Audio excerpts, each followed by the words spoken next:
Hello, my name is Mike the Mighty, and thank you for watching my video.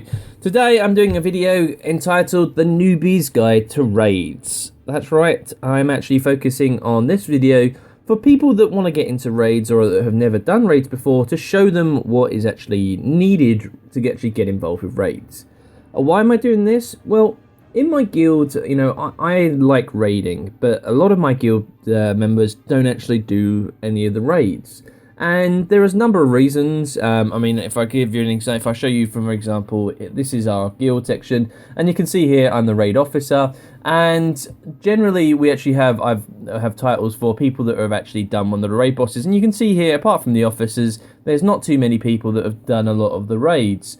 And if you look at our roster, though, we have lots and lots of people with over 10,000 achievement points, which means they are generally pretty experienced players of Guild Wars 2. But there's a number of reasons why they don't, and a couple of people have mentioned to me they're just a bit fearful of the content, you know, that it's supposed to be hard content, and that is the whole point of raids. You know, raids were brought in to fill a hole because in Guild Wars 2, the endgame content for level 80s prior to Heart of Thorns were dungeons and fractals of the mists. I mean, you could argue world versus world as well, but that's another pretty much interesting point. We're not going to cover in this video. So the player base that wanted endgame content were kind of limited, and so they brought in raids. Raids were a thing that was going to be introduced with the Heart of Thorns. They came in just prior to Winter's Day, so prior to December, and so they've been out now for 6 months. And I've actually found I generally do them every week, and I have a lot of fun doing them. And I'd like to encourage more people. The Veil Guardian is the first raid boss. This is in Forsaken Thicket in Spirit Vale, and this boss now is generally considered to be it's a very good starting point to learn how to raid. And I want to show you what it takes to actually be able to fight this, because for me, I'm trying to arrange it where we have 5 or 6 players in our guild that know how to play this boss and can show 4 or 5 new people how to actually fight the Veil Guardian and try and complete the raid. First thing you should decide is what profession you're going to be. Now, generally in raids, there are several classes that are a little bit easier to play than others. For example, I am on my Warrior and Revenant, and probably Elementalist as well, are considered to be the easiest characters to play because they are always in demand, and they're generally skill rotations and the skills required are not as difficult as, say, Druid, Engineer, Mesmer. And so I would advise, if you're looking at a class, going for one of those 3. Thief and Dragon Hunter, Guardian, sorry. They are also fairly easy to play, but generally they're just melee DPS characters. And again, if you're wondering, what else you should take as a part of that, this is what I'm going to cover in the video. So let's say, for example, I've decided I want to be a warrior. Okay, well, what's a few things I should do to get myself prepared for the raid? Okay, well, first thing you should do is get your elite specialization actually sorted out. Complete your elite specialization. You can see here I'm on this. Reason why: the elite skill headbutt, very, very useful for actually removing a lot of the defiance bar. So definitely get all of these skills unlocked because you will be needing generally the elite specialization for raids. Then you've got your elite spec down. Well, what else should we look at? Well, let's look at our armor. Now, I will say, for example, a lot of my characters have got Ascended Gear. Now, Ascended Gear is expensive, and especially if you're a new player starting off, Ascended Gear can seem quite intimidating to try and go for. However, what I would say is the more important thing is to go for the stats. If you can't get Ascended Gear, if the rest of your party are able to, for example, if you're going with a guild, exotic gear isn't the end of the world. You will lose a bit of a stat boost. But let's compare, for example, you can see here the Greatsword. If we look at the stats, it's 251, 179, 179. And let's look at my exotic hammer. Well, that's 239, 171, 171. So I'm losing a overall stats of 12 in the main attributes and 8 in the secondary attributes. So it's not too much of a detriment. You know, you can cover that. For example, if you wanted to use infusions, like here, you can see I've got a precise infusion. That can actually help cover if you're missing an ascended weapon or ascended armor. So, okay, let's say, for example, I've got exotic gear. Let's talk about the rune. Make sure you've got a good rune. Generally, Superior Rune of the Scholar is the one to go for. There are a few others. The Superior Rune of Strength is a nice one to go for as well. And, you know, dependent on what your style of play is or what profession you're going for, go and get the right rune set, and you can find that a number of places, a particular website that I'm going to come onto in a bit.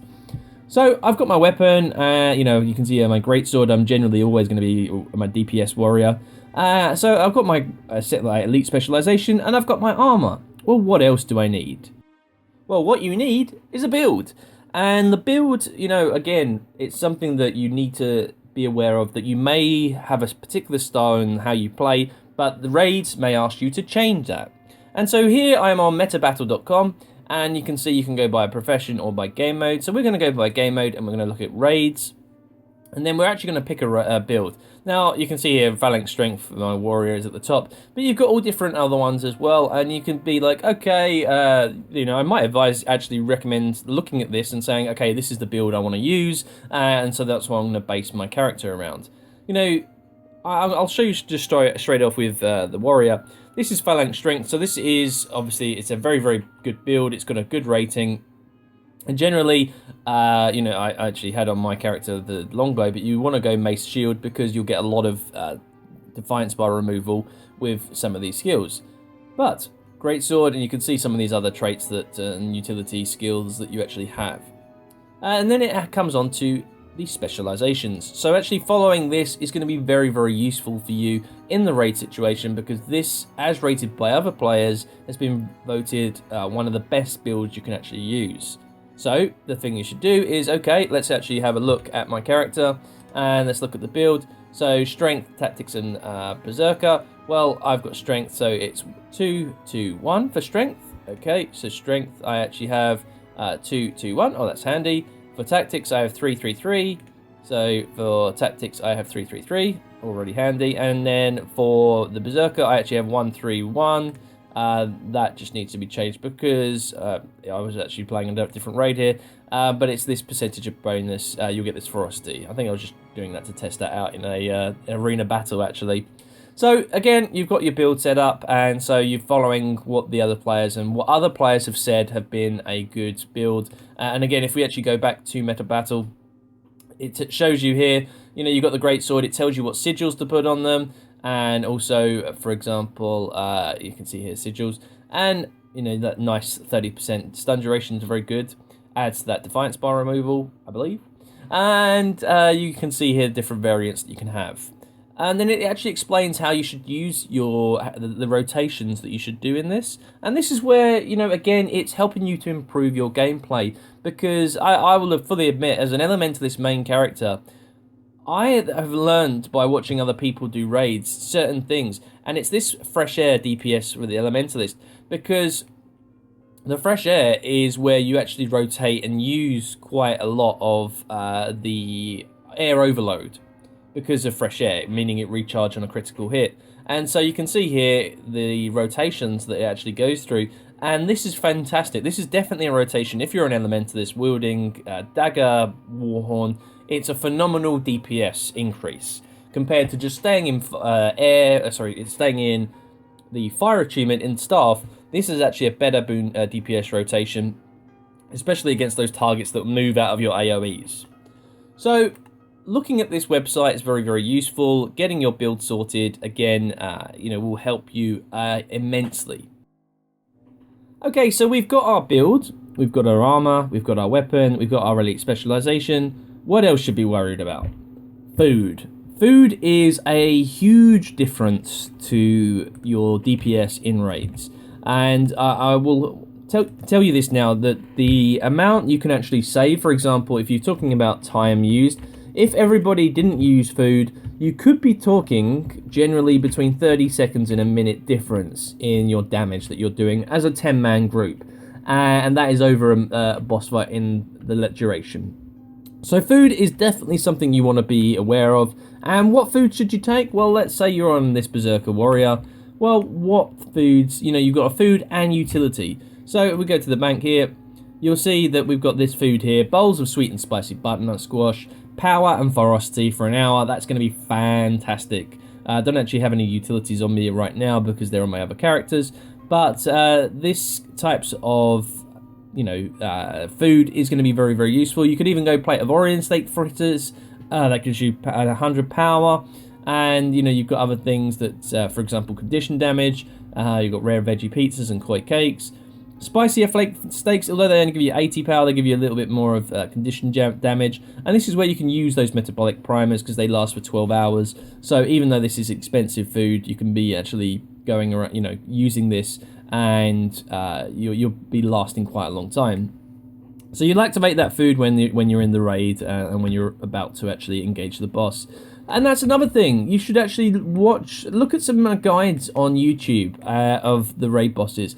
Get to know how the mechanics work. Because if you're just trying to pug it, then sometimes people can be pretty abrupt and pretty rude because they don't want to have to explain to new people.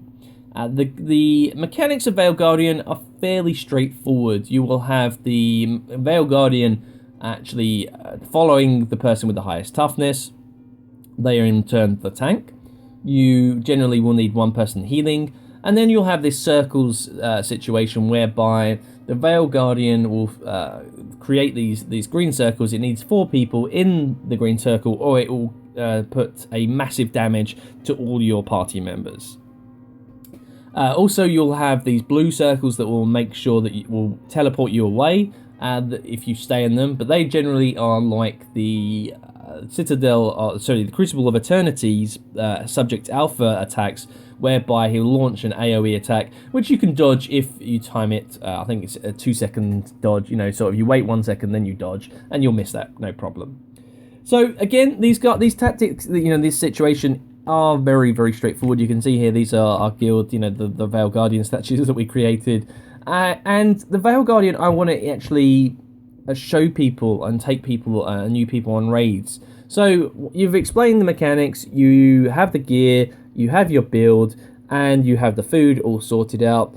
That should be enough for you to go and get involved for the first time. And if you just say, look, you know, look for new and for teaching runs. They aren't generally out in the world too much, but they will really, really help you out.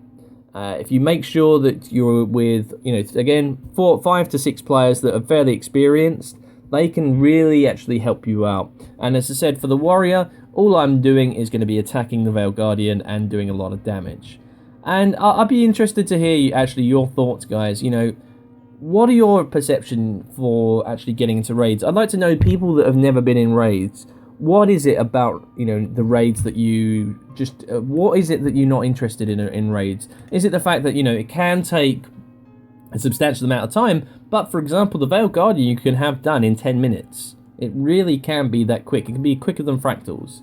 And again, but there is other parts to it. The rewards actually are very, very good in raids, and I definitely recommend actually trying out raids and getting together in a guild group. You know, I do understand that some guilds can lead to falling out between two, because it can be pretty disappointing, you know, pretty sort of irritating if you keep dying and if people are making silly mistakes. And again, it happens, you know. I will fully admit, when it came to me on Sabbatha, I'm just popping to the actual raid right now. On Sabbatha, there is very, very mechanical. The mechanics of Sabbatha are far different to the other two rare bosses, being Gorseval and the Veil Guardian. And I would suggest you start off on the Veil Guardian purely because it's the easiest boss. Forget about Gorseval, forget about Sabbatha. Practice the Veil Guardian a fair few times. Once you get the hang of it, you'll really enjoy it, and you'll like the fact that you can do this amount of damage and beat the Veil Guardian. It is a real sense of achievement when you do this. And I really feel that people will actually appreciate raids a lot more, because the raid content at the moment is one of the best amounts of content that we actually have right now. And I would highly recommend that people try it out. That, you know, their barriers to entry are quite high. And I'll show you just quickly, create raid. So here we go, Spirit Veil. I haven't actually done Salvation Pass this week. I've just done the Spirit Veil. But the bosses on here, they're fun. They're really interesting encounters, and the sense of achievement that when you do this is really, really good. And the fact that, you know, that it can be a challenge for a lot of players. And so you can see here I've actually completed it. But to do the raid, it's going to be fun. It's going to be really good for you to get that first kill. Believe me, there's very little in Guild Wars 2 that's given me that sense of achievement killing a raid boss. You really do get that thrill. I remember killing Sabbatha for the first time. You get that huge sense of accomplishment and achievement that you actually get by killing and finishing off a boss. But it's actually this sense of achievement that I feel a lot of players are missing out on, and I feel that I wanted to make this video to show people the steps that you can take to get yourself prepared and actually get involved with raids, because again, I think that more and more players should be doing raids, because I want, you know, I spend a lot of time actually in looking for people to party up with, and I'm hoping to get people involved in raids to get more experience. You know, you only get experience by trying it out. And, you know, I would fully admit, for example, again, on Sabbatha, I was probably responsible because I didn't throw the green bomb properly for a couple of the raid fails, and I wasn't entirely sure because of this special action key. And eventually, you know, practice made perfect, and now I know how to throw the bomb very, very quickly. I'm one of the best at it. And I feel that this is what will take people to do the Veil Guardian, and so I hope this video is useful to you guys. If you're looking at doing raids and getting into raids, I hope these steps that have been helpful for you. Please leave any comments. Again, I'd like to hear your thoughts on people that, you know, if you haven't tried raids, why not? I'm just curious to find out what is it that's preventing you from raids. If there's a lack of interest, absolutely, I can understand people not being interested at all. But if there's other things that, you know, you want to try raids but you haven't, why haven't you? You know, what is there that's preventing you from doing these raids? Please leave your comments in the section below, and I'll see you on the next one.